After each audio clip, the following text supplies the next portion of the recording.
और ऐसी गिरफ्तारी ना लाखों लोग कराएंगे, लाखों लोग, हम भी आएंगे, हमें भी करिएगा गिरफ्तार।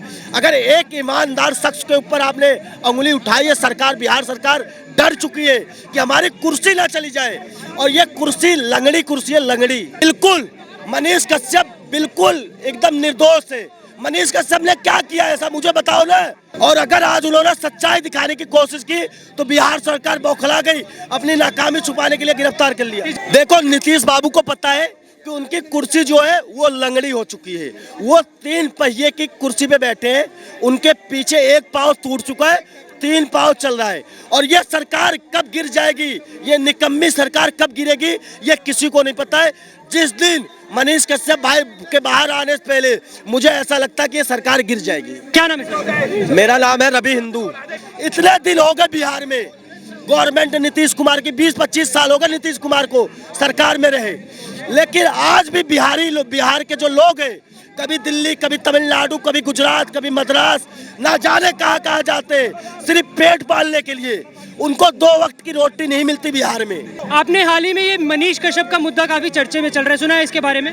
जी बिल्कुल सुना है, बहुत अच्छे तरीके से मैं सुना भी हूँ, जानता भी हूँ कि मनीष कश्यप एक बेहतरीन व्यक्ति है और एक बेहतरीन पत्रकार है, लेकिन उनके साथ जो ये हो रही है जाती है, ये बहुत गलत हो रही है। क्योंकि बिहार सरकार अपनी नाकामी छुपाने के लिए, तमिलनाडु गवर्नमेंट की नाकामी छुपाने के लिए वो ऐसी चीजें कर रही है। लेकिन मैं बिहार सरकार से कहना चाहता हूँ कि पहले आपके यहाँ बिहार में जो जहरीली शराब पी के मर रहे लोग, अगर मनीष कश्यप जी ने उसको उजागर करने का काम किया, सच्चाई दिखाने का काम किया, तो आपको इतना बुरा लगा कि उनको गिरफ्तार कर लिए। और ऐसी गिरफ्तारी ना लाखों लोग कराएंगे, लाखों लोग, हम भी आएंगे, हमें भी करिएगा गिरफ्तार। अगर एक ईमानदार शख्स के ऊपर आपने उंगली उठाई है, सरकार, बिहार सरकार डर चुकी है कि हमारी कुर्सी ना चली जाए, और ये कुर्सी लंगड़ी कुर्सी है, लंगड़ी। मनीष कश्यप बिहार सरकार को चुनौती देते हुए उन्होंने कहा है कि अगर मैं जेल गया तो 180 दिन के अंदर वापस आने के बाद सरकार गिरा दूंगा।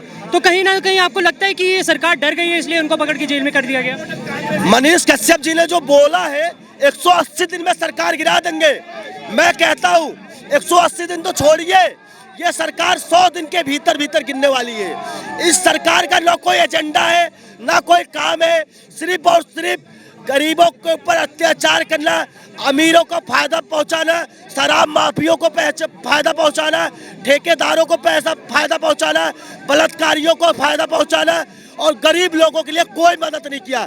भैया एक चीज मुझे बताइए, आप इतने दिन हो गए बिहार में गवर्नमेंट नीतीश कुमार की, 20-25 साल हो गए नीतीश कुमार को सरकार में रहे, लेकिन आज भी बिहार के जो लोग हैं, कभी दिल्ली, कभी तमिलनाडु, कभी गुजरात, कभी मद्रास, ना जाने कहाँ कहाँ जाते हैं सिर्फ पेट पालने के लिए। उनको 2 वक्त की रोटी नहीं मिलती बिहार में, 2 वक्त की रोटी नहीं मिलती बिहार में। क्यों वोट दे रहे बिहार के लोग इन सरकार को, मैं ये नहीं समझ पा रहा। सरकार ने तो ये वादे किए थे बिहार सरकार ने कि वो 10 लाख लोगों को रोजगार देगी। आपको लगता है कि सरकार अपने वादों पे खड़ी उतरी है? बिहार सरकार 10 लाख का जो वादा किया था, आज जमीन ले रही है और नौकरी नहीं दे रही है, जमीन लोगों के हड़प ले रहे, लेकिन कोई रोजगार नहीं दिया। तेजस्वी यादव एकदम बेवकूफ आदमी है, इन्होंने क्या कहा था, मेरी सरकार आ जाएगी नौकरी दे दूंगा, नौकरी दे दूंगा। आप कहाँ छुप गए? अब आओ ना, सामने बोलो कि नौकरी दे रहा हूँ, कहाँ चले गए? तो आपको क्या लगता है बिहार में दोबारा से जंगल राज स्थापित होने की कगार पे है? जंगल राज से भी इस समय बुरा वक्त आ चुका है बिहार में। बिहार के लोग इतने दुखी हो चुके हैं इस गवर्नमेंट से, वो चाहते हैं कि ये सरकार की विदाई हो जाए, लेकिन बिहार के लोग भी मजबूर हैं, क्योंकि वहाँ पे जो वोट पड़ता है ना, वो जात के नाम पे पड़ता है। तू मुस्लिम है, तू यादव है, तू मुझे वोट दे दे, तू मुझे दे दे। और जिस दिन राष्ट्र के नाम पे वोट पड़ने लग गया ना, बिहार सुधर जाएगा। बिहार को एक अच्छा नेता चुनना होगा, जैसे मनीष कश्यप है ना, वैसी नेता हमें चुनना होगा दोबारा। आपको क्या लग रहा है मनीष कश्यप जो है वो बेकसूर है और उनको जानबूझ के फंसाया जा रहा है? बिल्कुल, मनीष कश्यप बिल्कुल एकदम निर्दोष है। मनीष कश्यप ने क्या किया ऐसा मुझे बताओ ना। उन्होंने तो एक वीडियो चलाई तमिलनाडु की, वहाँ पे हिंदी बोलने के लिए प्रताड़ित किया जाता है गरीबों को, हिंदी मजदूरों को, ऐसा क्यों? और अगर आज उन्होंने सच्चाई दिखाने की कोशिश की तो बिहार सरकार बौखला गई, अपनी नाकामी छुपाने के लिए गिरफ्तार कर लिया। तेजस्वी जी तो बोल रहे हैं कि वो बिहार में दंगे भड़काने की कोशिश कर रहे हैं, छवि खराब कर रहे हैं बिहार सरकार की। देखिए, बिहार में दंगा कराने वाला एक ही बंदा है, वो है तेजस्वी यादव, उसका बड़ा भाई तेज प्रताप।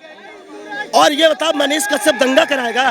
आपको लगता है दंगा कराएगा? तेजस्वी जी ने ऐसी बात कही है कि वो दंगा कराने का सोच रहे हैं। लगता है किसी को दंगा करा देगा मनीष कश्यप? आप बता दो, यहाँ पर जितने लोग हैं किसी से भी पूछ लो, अगर मनीष कश्यप दंगाई है मेरे को बताओ, एक भी उसके ऊपर आरोप हो दंगे के, ये ऐसी हवाई बातें करके क्या तुम साबित करना चाहते हो? गवर्नमेंट ने तो ये मनीष कश्यप के ऊपर आरोप भी लगाए हैं कि ये दुकानदारों से फिरौती मांगने का भी काम किया करते थे। देखिए, मनीष कश्यप के ऊपर ऐसा कोई आरोप नहीं है और ना ही कोई आरोप उन पे साबित हुआ है। मनीष कश्यप एक गरीबों की, मजदूरों की आवाज है। अगर कहीं भी बिहार के लोगों के साथ कोई भी अन्याय होता है तो मनीष कश्यप जी तुरंत आते हैं, उसका निदान करते हैं। हम लोग भी जाते हैं मनीष कश्यप के पास कि भैया ऐसी ऐसी बात है, ऐसा ऐसा चल रहा है, ऐसा ऐसा हो रहा है, तो वो तुरंत उसका हल करते हैं। लेकिन ये नीतीश कुमार, तेजस्वी कुमार, एक भी बिहारी का कभी इन्होंने मदद किया हो या कोई भी काम किया हो जब से ये गवर्नमेंट दोनों की बनी है? और नीतीश चाचा तो पलटू चाचा है, वो कब पलट जाएंगे कब अलट जाएंगे कोई पता नहीं है इनका। तो कहीं ना कहीं बिहार सरकार एक इंसान से डरने की वजह से उन्होंने ये काम किया, आपको क्या लगता है इस मुद्दे पे? देखो, नीतीश बाबू को पता है कि उनकी कुर्सी जो है वो लंगड़ी हो चुकी है। वो 3 पहिए की कुर्सी पे बैठे हैं, उनके पीछे एक पाँव टूट चुका है, 3 पाँव चल रहा है। और ये सरकार कब गिर जाएगी, ये निकम्मी सरकार कब गिरेगी, ये किसी को नहीं पता है। जिस दिन मनीष कश्यप भाई के बाहर आने से पहले मुझे ऐसा लगता है कि ये सरकार गिर जाएगी। मनीष कश्यप ने भी इस चीज का दावा किया था कि वो बाहर आएंगे तो 180 दिन के अंदर सरकार गिरा देंगे। बिल्कुल, सरकार गिरनी तय है। एक भी आम आदमी के लिए काम हुआ? मुझे बता दो, जब से तेजस्वी यादव आए हैं सरकार में, एक भी लोगों को कोई रोजगार मिला हो? कोई भी रोजगार? सिर्फ और सिर्फ जहरीली शराब मिली है, सिर्फ और सिर्फ बलात्कार मिला है, सिर्फ और सिर्फ गुंडागर्दी मिली है, सिर्फ और सिर्फ दंगाई घूम रहे जो जेल में बंद थे। आज बिहार में दोबारा जंगल राज आ गया है और अपने चरम सीमा पे है। अगर मैं आपसे पूछूं कि मनीष कश्यप जैसे लोग ना आज के समय में राजनीति में आने के लिए तैयार है, तो इस पे आपका क्या जवाब? मैं बिल्कुल उनका समर्थन करूंगा, राजनीति में वो आए और जितना सपोर्ट हो सकता है मैं उनका सपोर्ट करूंगा और जितने भी मेहनत हो सकती है मेरे से करूंगा, क्योंकि मुझे मनीष कश्यप जैसा एक ईमानदार नेता चाहिए, बिहार को चाहिए। बिहार को बदलने वाला एक लड़के के अंदर, जिसके अंदर जज्बात है, वो मनीष कश्यप मेरा भाई है। मनीष कश्यप को मैं पूरा समर्थन करूंगा और इसकी रिहाई नहीं हुई मनीष कश्यप की जल्द से जल्द, तो इसके खिलाफ, नीतीश सरकार के खिलाफ बहुत जल्द समर्थन में, हम मनीष कश्यप के समर्थन में प्रदर्शन बहुत जल्द करेंगे। तो मनीष कश्यप को गलत तरीके से फंसाने की कोशिश की जा रही है यहाँ सरकार की तरफ से। मनीष कश्यप बिल्कुल बेगुनाह है। मनीष कश्यप ने ऐसा क्या गलत कर दिया, मैं पूछ तो रहा हूँ। एक भी गलती उसके अंदर निकाल दो, 100 में से 100% सही है मनीष कश्यप, 100 में से 100, एक भी गलती नहीं निकल सकती मनीष कश्यप के अंदर। नहीं, बड़े भाई खड़े हैं, इनसे पूछ लो मनीष कश्यप कहीं गलत है बिहार में, एक भी गलती उसके अंदर बता दो। आपने सुना मनीष कश्यप का नाम? बताइए थोड़ा सा कुछ उसके बारे में। मनीष कश्यप बिहार के एक पत्रकार है जिनको बिहार गवर्नमेंट ने अभी हाल ही में जेल में डाला है। उन्होंने एक तमिलनाडु की बिहार किसानों को प्रताड़ित करने की वीडियो डाली थी, जिसके चक्कर में उनको डाल दिया गया। आपने सुना? जी, मैंने भी न्यूज़ में देखा था कि बिहारियों को तमिलनाडु में प्रताड़ित करने के लिए कहीं एक वीडियो आई थी, तो उसके लिए मुझे पता लगा मनीष कश्यप को शायद गिरफ्तार किया गया है।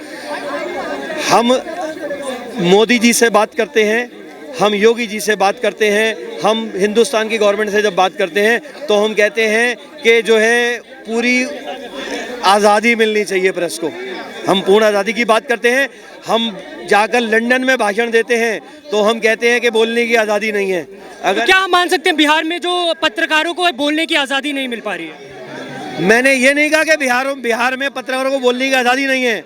मैंने सिर्फ कहा कि जो लोग ये बातें करते हैं कि आज़ादी होनी चाहिए प्रेस को, जो अगर किसी को मोदी जी ने या किसी को योगी जी ने या उनकी सरकार ने कभी टोका भी नहीं, मगर अगर किसी के गलत कार्य पे कुछ कार्रवाई हो गई, उसके लिए भी कह दिया कि ये पत्रकारिता का या प्रेस का गला घोट रहे हैं, तो उनके लिए क्या कहेंगे जिनको जेल में डाल दिया?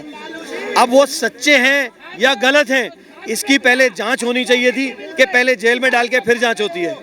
पहले जांच होती है। कहीं ना तो कहीं हम ये मान सकते हैं कि वो नियम कानून का जो है गलत तरीके से इस्तेमाल कर रही है बिहार सरकार। देखो, सरकार है, सरकार के बाद राजदंड होता है और राजदंड होना बहुत जरूरी है। वो राजदंड अपने क्या राजदंड कॉन्स्टिट्यूशन से बड़ा है, न्याय से बड़ा है। बिल्कुल, राजदंड कॉन्स्टिट्यूशन और न्याय से बड़ा नहीं है। राजदंड बना ही कॉन्स्टिट्यूशन और न्याय से है, उसे ही राजदंड कहते हैं कि ये न्याय है, ये होगा, ये कॉन्स्टिट्यूशन है, ऐसा ही होगा। तभी मैंने कहा पहले जांच होनी चाहिए थी। अगर जांच में लगता कि हाँ ये दोषी है तो पत्रकार को निश्चित तौर पे जेल में डालना चाहिए था, क्योंकि मैं नहीं जानता कि वो सच्चे हैं झूठे हैं, मगर बिना जांच के किसी को जेल में डाल देना मैं उचित नहीं समझता। तो बिहार सरकार ने जो ये कदम उठाया मनीष कश्यप को जेल में डालने का, वो सरासर गलत है आपके कहने का मतलब? हम ना मनीष सिसोदिया जी को 6 बार अपने यहाँ पर ईडी के ऑफिस, सीबीआई के ऑफिस पूछताछ के लिए बुलाते हैं। हम 10 बारी कविता जी को 10-10 घंटे की पूछताछ के लिए बुलाते हैं कि हम पहले गिरफ्तार कर लेते हैं। पहले 6 महीने 8 महीने पहले मुकदमे दर्ज होते हैं, 6 महीने उनकी 1 साल तक जांच होती है। उसके बाद जब सबूत हाथ में आ जाता है उन्हें सबूत दिखा के गिरफ्तार किया जाता है, और वही सबूत न्यायपालिका में जाकर कोर्ट में जाके दिखाया जाता है। बस इतना ही बहुत है आईना दिखाने के लिए कि क्या वो सबूत दिखा पाएंगे कि क्या सही हुआ क्या गलत हुआ। तो कहीं ना कहीं हम ये मान सकते हैं कि मनीष कश्यप आम आदमी होने की वजह से फंसाए जा रहे हैं, यहाँ पे कमजोर होने की वजह से। पत्रकार कब से आम आदमी हो गया? पत्रकार आम आदमी नहीं होता, पत्रकार हमेशा खास आदमी होता है, क्योंकि वो जनता की आवाज़ को आगे तक लेके जाता है। अगर खास आदमी नहीं होगा तो जनता की आवाज़ को आगे तक कैसे लेके जाएगा? मगर अगर जनता की आवाज़ को इस तरह दबाया जा रहा है, हाँ, उन पे जो नियम लगाया गया वो ये लगाया गया कि इन्होंने 2 राज्यों के अंदर गलत तरीके से भ्रांति फैलाने की कोशिश की, मगर उसकी जांच होनी चाहिए थी पहले, मेरा कहना ये है। वो तो सरकार को दावे ये भी कर रहे हैं कि अगर मुझे सरकार ने जेल में डाला तो वापस आने के बाद 180 दिन के अंदर मैं सरकार गिरा दूंगा। पत्रकार कलम की तो तलवार है ना, वो बोलने से ज़्यादा तेज होती है। पत्रकार थे हेडगेवार जी, जिन्होंने आरएसएस बनाकर खड़ा कर दिया। पत्रकारिता जो है वो पूरा का पूरा वर्ल्ड हिला देती है। एक हिंडनबर्ग जैसी झूठी कंपनी ने आपके देश को हिला रखा है, तो पत्रकार जो सच्चाई लिखता है वो पता नहीं क्या कर सकता है। धन्यवाद।